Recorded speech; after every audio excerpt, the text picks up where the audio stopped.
why don't we blow this system up? I mean, obviously we can't just turn off the spigot on the system we have and then say, hey, everyone in the world should get this new vaccine we haven't given to anyone yet. But there must be some way that we grow vaccines mostly in eggs, the way we did in 1947. In order to make the transition from getting out of the tried and true egg growing, which we know gives us results that can be, beneficial. I mean, we've done well with that, to something that has to be much better. You have to prove that this works, and then you've got to go through all of the clinical trials, phase 1s, phase 2s, phase 3, and then show that this particular product is going to be good over a period of years. That alone, if it works perfectly, is going to take a decade. There might be a need or even an urgent call for an entity of excitement out there that's completely disruptive, that's not beholden to bureaucratic strings and processes. So we really do have a problem of how the world perceives influenza, and it's going to be very difficult to change that unless you do it from within and say, I don't care what your perception is, we're going to address the problem in a disruptive way and in an iterative way, because you do need both. But it is not too crazy to think that an outbreak of a novel avian virus could occur in China somewhere. We could get the RNA sequence from that, beam it to a number of regional centers, if not local, if not even in your home at some point, and print those vaccines on a patch and self-administer.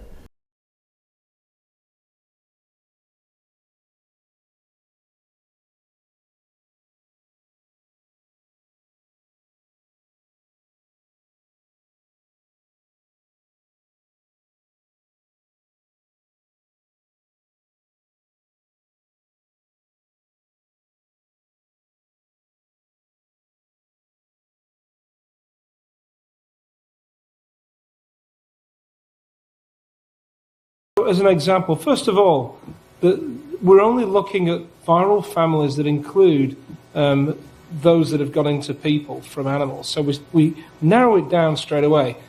Then when you get a sequence of a virus and it looks like a relative of a known nasty pathogen, just like we did with SARS, we found other coronaviruses in bats, a whole host of them. Some of them looked very similar to SARS. So we sequenced the spike protein, the protein that attaches to cells. Then I didn't do this work, but my colleagues in China did the work. You create pseudoparticles, you insert the spike proteins from those viruses, see if they bind to human cells. And each step of this, you move closer and closer to this virus could really become pathogenic in people. So you narrow down the field, you reduce the cost, and you end up with a small number of viruses that really do look like killers. Then you look in people and you say, in the people that live in the region where this animal lives, that are exposed to that virus, do we see antibodies specific?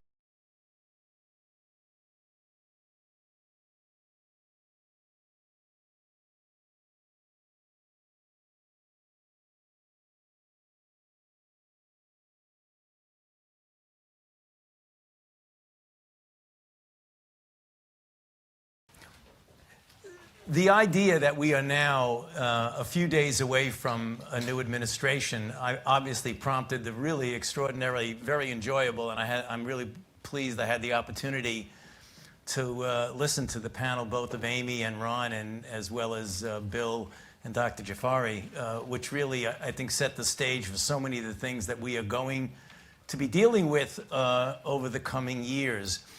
Given, as you heard from the introduction, that I have been around for a while and have had the opportunity and the privilege and the pleasure of serving in 5 administrations, I thought I would bring that perspective to the topic today, is the issue of pandemic preparedness. And if there's one message that I want to leave with you today, based on my experience, and you'll see that in a moment, is that there is no question that there will be a challenge to the coming administration in the arena of infectious diseases, both chronic infectious diseases in the sense of already ongoing disease, and we have certainly a large burden of that, but also there will be a surprise outbreak. And I hope by the end of my relatively short presentation, you will understand why history, the history of the last 32 years that I've been the director of NIAID, will tell the next administration that there's no doubt in anyone's mind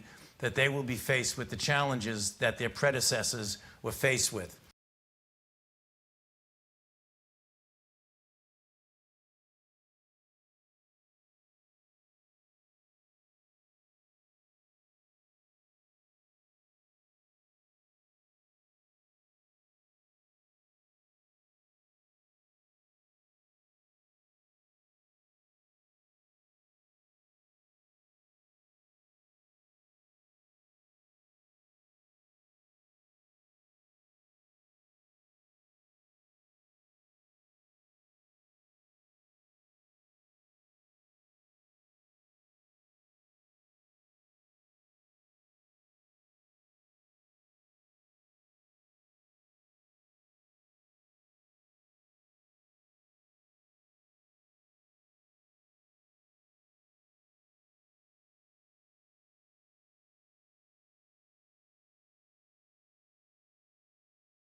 See how we can get this down to zero.